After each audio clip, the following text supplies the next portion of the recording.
Good evening to you and welcome to Visionaries Lounge. Now, tonight's show is so surreal, and that is because our guest this evening is a dynamic woman who dominated the airways at the dawn of our democracy. And never in my wildest dreams did I ever think that she'd be seated next to me, waiting to hear which questions I would ask her. Allow me to welcome this evening Felicia Mabuza-Suttle. It's such a pleasure to have you with us. Good evening. What a pleasure it is to be with you, Ayanda.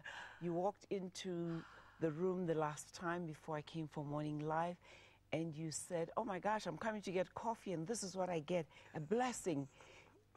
The giants on whose shoulders we stand. Of course. And thank you very much, and that's why I brought you a specially autographed book that says, elated to see that you took the baton and you're running a successful race, and this is for you. Oh, what a way to begin the interview. Listen, we can just wrap up now and call it a night. That's right. That is for the SABC. This one is for you. I so appreciate it. And indeed, you have paved the way for us. We make it look easy today because you did all the hard work. Yes, we were walking on gravel road, trying to make sure the car stays in place. And today, I am so proud to see that so many of you now are walking on tarred road. It's much easier. You have your own production companies. You are on the airwaves doing a great job. Congratulations. So let me thank you up front and ask you to take us to the beginning. Where you grew up. I know it was Sapphire Town, colorful, vibrant. Yeah. What was it like? Well, I was born in Sapphire Town. We moved out of Sapphire Town when I was a little older, because I was now ready to go to primary school, and then we moved to Dube. Those years, I remember we wanted to be on that government truck at the back, because GG, as we called it, used to put your stuff in the back of the truck, and everybody was on the back of the truck moving forced removals out of Sapphire Town or white areas then. And we wanted that, but my grandfather had another plan. He was not going to be moved the way the government wanted us to be moved. So he built the first double-story house in Soweto, and he says, I will build the house that will tower over the government's matchboxes. And he wanted everyone to know that you are capable of doing what you want and dreaming big. So that's really where I started thinking about dreaming big and not allowing my past to determine my future. Did you always know that it was going to be broadcasting? No. I thought I was going to be a lawyer. My grandmother used to say, you need to go and be a lawyer. You're always arguing about everything. So when I went to school, that's what I really wanted to be, a lawyer. When I went to the US to study, that's what I started enrolling in. I got first year. And after that, I realized that someone said, you know, if you get a law degree in the US, you have to go and write your bar in South Africa again if you decide to go to South Africa. But I was not sure where I'm going to end up. But somehow at that point, I realized that I like writing. I like talking. So print journalism was my undergraduate degree. My graduate degree was in broadcast communications. So it all is within the same family in many ways. So you are now in the US at that time, and you found your purpose in journalism, and then you hear Madiba's clarion call, calling on South Africans scattered all over the world to come back home and rebuild in the dawn of the new democracy. Yes, and I say, you know, at that time it was quite daunting because I was now working my way up the corporate ladder in the United States. Then Atlanta decides we won the Olympics. I'm on the same team that sent to Barcelona. This girl from the dusty, daring, dangerous streets of Soweto being sent to Barcelona with this delegation to figure out the Olympics in Barcelona and what we are going to do in Atlanta. 1992, here comes Madiba. Everybody in the streets, I'm getting goosebumps thinking about it. Everybody in the streets out to see this legend. Wow. Everything was just happening at that time. And is this also roundabout where you met your hubby? I'll tell you where I met him. Oh, that is coming later. And it's quite an interesting story. But anyway, then Madiba makes the clarion call. I sat there and I said, he is talking to me. When he said, all South Africans living abroad, come back home, come and help serve your country. And then I did come in all that prestige. 1992. Yes, it was Olympics, democracy, Olympics, democracy in the new South Africa. This somehow meant more to me. My country, it was in my blood. South Africa is in my blood. My heart is here, but my body is in America, unfortunately. My husband, how I met him, I was on this program, and then there were some kids dancing African dance, American kids dancing African dance. I'm in the audience of this international fair, and I said, wait a minute, I'm teaching kids in Soweto ballroom and Latin American. Maybe I need to be teaching them African dance. Oh, wow. And as I went backstage to talk, he was one of the guys who came with the young people, but he was bored that day, I think, and he decided to take the trip with the young people. Destiny. And then, as I left the room, and we had already made the connections, then the rest is history. The rest is history. But what's good about it is that he said, apply for, because I told him what I wanted to do ultimately. He said, apply to 3 universities before you leave. But then he pushed me to go to Marquette. One day I received this package, and I'm working at the World newspaper that time, and package, opened it, and I got home, opened it. There was an air ticket to come back to the United States. First semester fees paid for. Oh, wow. And we're not dating, by the way, at that time. And I love your husband's game. That's right. A plane ticket, semester fees. That's perfect. Pickup line. That's right. So then when you do come back now to South Africa, after you had studied and successfully so, and you came back, you had no plan, right? There was no Felicia Mabuza-Suttle then in your mind, or did you already know that I'm going to come back to South Africa and do a talk show? No, watching Phil Donahue, watching Oprah, watching Barbara Walters, it was just natural for me to think about coming home and starting a talk show, bringing black and white South Africans together. It is your time right now. It's your time. You gotta have a dream. This is a dream. The show was about bringing black and white South Africans to come in, sit together, talk together. We cried. Are things tough for Mommy? Yes. You find yourselves fighting a lot with Mommy? Yes. Because you're hungry? We laughed, we talked, we danced, we sang. So that's what I miss, though, the people. Love it, love it, love it. She's a businesswoman, she's a philanthropist, she's a talk show host, and among many, many things, a grandmother too, believe it or not. A glam-mother. Glam-mother. Glam-mother, not grandmother. No. I'm a glamorous grandmother. I love it, I love it, I love it. Do stay with us. After the break, more from the life and times of Felicia Mabuza-Suttle.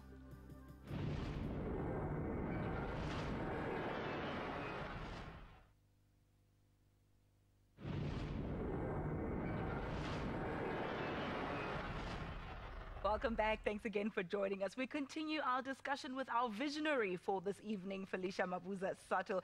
Now, we've gotten to the point in our conversation where you have started Felicia Mabuza-Suttle. Tell me about that journey. How that journey quickly came about is then the SABC agreed that we can do a talk show, however, on the same budget that we're doing the Talking Heads. What would this entail? It would entail 3 to 4 shows being recorded over a weekend. And you remember that? I see one of our cameramen. Yes, in fact, a was lot here. of them have That's got right. Felicia's story saying, I remember being in the audience, or I remember shooting. The production Yes. managers, what is she upstairs? Executive producer. Executive producer for the show. Yes, she was on the show.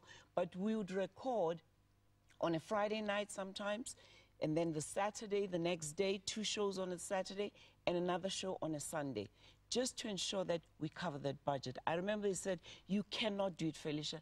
It's humanly impossible. I said, when you're passionate about it, it will be done. And that's how we did it. Dr. D, what is happening? Are there brothers taking other brothers, sisters taking each other's boyfriends? Have we lost it? And what was it like coming back to South Africa from a very open-minded America and coming here and perhaps finding some conservatives, and this whole platform of airing your dirty laundry was quite unheard of in the country? What were those dynamics like? It was tough because I think I was misunderstood, misperceived in many ways. My good intentions were completely distorted in many ways. The show started off as a political show after 1994. Good evening. Tonight we commemorate June 16, 1976, exactly 21 years after the event. Is South Africa coming of age, or do we still have a long way to go since then? I always say that I came back thinking that the country will accept what we're about to do, bringing us all together to talk. White men looked at me on the as we sat at the corporate tables there. Who is this aggressive American woman coming to tell us what to do? The media was harsh too. And then I thought, okay, black men are going to accept me. No, it was, who in the hell is she coming to challenge topics of our customs of ulobala, patriarchy. But it was not me. Polygamy, it was not me. It was the people. I was giving the people a platform to talk. In fact, one of them last night said, yeah, the third one was, who in the hell is she leaving us black men here and going to marry one in America? I said, oh, I didn't think about that one. Deep. So she said, so many so that levels. there were too many levels. And then the final one, I said, okay, black women are going to accept me. Surely. Oh my gosh, they were harsher on me, especially professional black women. And I don't think we understand that as you rise, you raise another woman. It is important that we understand that when you said what you said to me, it made me feel I need to go and reach out to another young person. Do you think that perhaps as much as it was what we needed as a country, we were not quite ready for it? No, well, I always receive those emails. In fact, someone even said on Twitter, you are ahead of your times. But pioneers will always be knocked down. And I'm not calling myself a pioneer in an arrogant sense, but I came with something that I felt we needed as South Africa. That is communication. We needed to talk. Men are from Mars, women from Venus. Talks about how we obviously feel that men and women should be the same, and that's where it all starts. When men and women are not the same. Talk to me now about how you decided to branch into business. One day there were these 3 gentlemen sitting at the gazebo in Sandton, huddled around this piece of paper. And as we walked out, I said to my husband, I'm going to flirt with them. And then my husband said, okay. And then I went, and I went up to them. I said, whatever you are doing, it will not work without a woman. The next thing, 2 weeks later, I got a call from Dabanzele saying, listen, and Peter Vondla then was still with Pamotse, saying, listen, we're starting Pamotse and we'd like you to be part of it. You're right, it will not work without a woman. And that's how we started. I was one of the founding members of Pamotse and still am at Pamotse. And I'm proud to see what legacy that company is going to be leaving for our country. At the height of your success, what was going on in your mind? At the height of my success was my family, because they were 8,000 miles away and I was alone here. At the height of my success was the guilt that I was feeling as a woman We've been able to survive. Our separation situation is that we had a strong base earlier. We've been married before we left, almost, 15 years before Felicia left to come here. So we had a solid base there already. The day I was ultimately affirmed that I was doing the right thing was when my family came here. 6 months later, after I was here, I'd not seen my family for 6 months. And my husband heard people talking. My daughters were hearing people talking, people coming up to me saying, "You've touched my life, you've changed my life, this is what has happened, this." My husband said, "That's when I really forgave you for having taken that giant step away from us. I understood." You know, we have to understand that sometimes there's a mission that God has put you on this world for. But you got to look at the big picture down the road all the time. You got to be supportive of each other. I know that God is looking down upon me on this earth and saying, "Girl, you're doing what I asked you to do." And that's a great way to go to bed. I just read nothing but positive motivational letters from my fans, people who really appreciate and know what I'm trying to do and understand it. I stay away from the skeptics and those with negative messages. I really do I do very well. Life is too short, Tracy, to allow yourself to have negative people around you. And that's why I'm on preferment right now. Oh yes, not retirement. No. Preferment. I do only what I prefer to do. love these And little that's why cheeky phrases of I yours. prefer to be with you today and the lovely audience of South Africa. Isn't that the truth? Well, your career and how it blossomed is where we're going to wrap up, at least just for now, because when we come back, I want to find out what Felicia is up to right now and what the future has in store for you now that you're on preferment. Preferment. Not retirement. No. More in just a moment. Stay with us.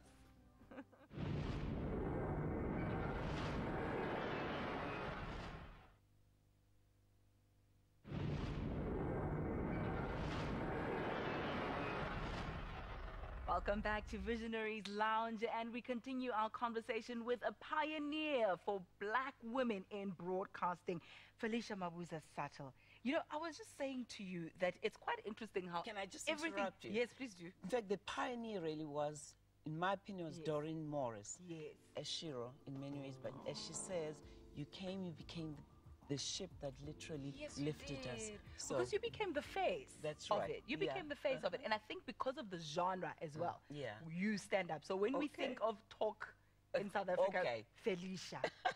Felicia. So That's everyone says, "Oh, you're doing a talk show." Like Felicia. You know? And I think that's where it came up. Go ahead. But everything about your upbringing, your background, I think shaped you and directed you in that channel. I was just saying to you how jy kan praat Afrikaans, Yeah. uyakhuluma, wabua, all those things. So you were able to interact with South Africans of different levels, That's different right. languages and cultures. Yeah? Ja, my ma praat, maar ek praat nie Sewe Afrikaans nie, ek praat Kombees Afrikaans. Moenie worry nie, ek kan ook net 'n bietjie Afrikaans praat. Net 'n bietjie. Now that we're looking back with great nostalgia, you know, some naysayers would say, Felicia is a has-been. She must just sit down. There's nothing else that can come from her.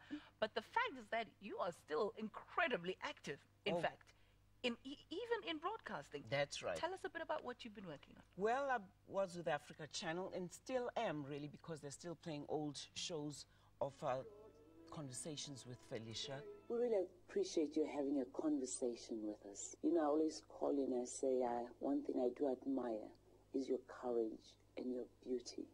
I have never really been that vain to acknowledge those sorts of things. I believe that you have to take your success to significance. I dared to dream big. I got my education. I dared to affirm myself. I walk out every day affirming myself. Before I came into the studio right now, I looked at myself in the mirror and I said, I am bright, I'm brave, I'm bold, I'm blessed, I'm beautiful, and I'm ready for Ayanda. Oh my goodness. And you need to teach me that before we go, so that I can also affirm Yes, myself. I think it's something that my 2-year-old does it. says it already. Yes, she does. I'm bright, I'm brave, I'm bold, I'm blessed, I'm beautiful. I love That's it. If you feel good about yourself, Yeah. you can accomplish anything. Walk with a smile. I don't understand why we have this angry look on our faces half the time.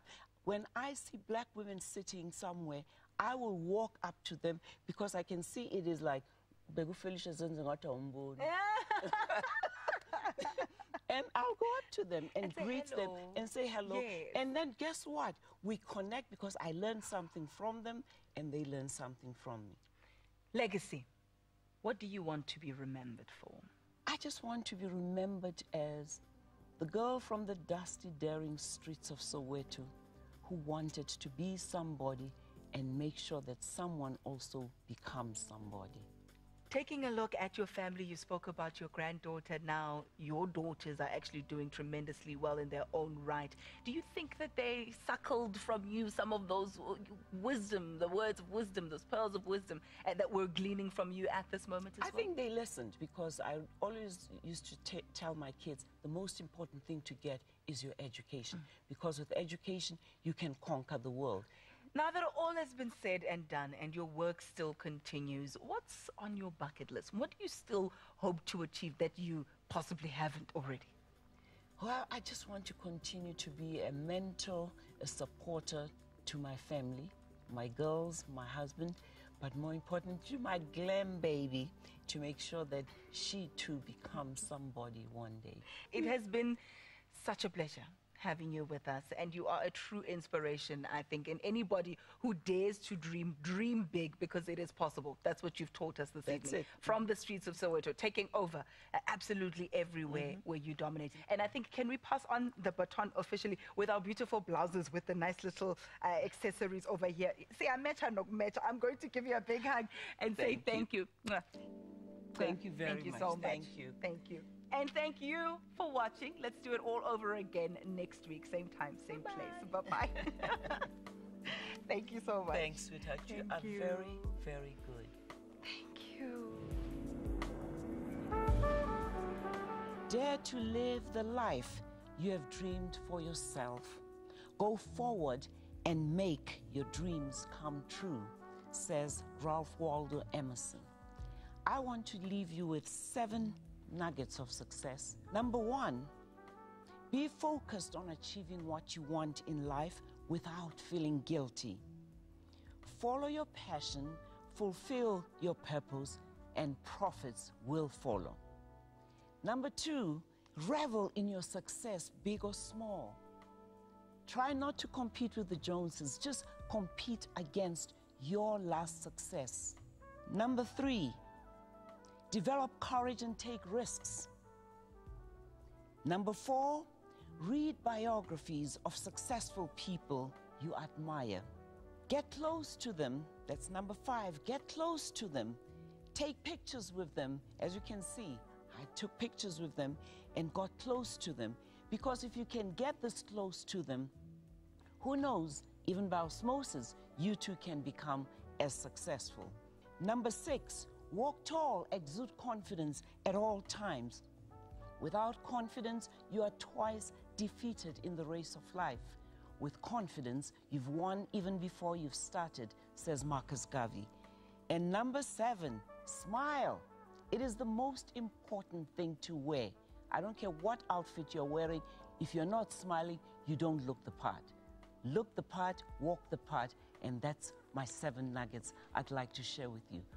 Thank you very much, and good night. Go live your dream.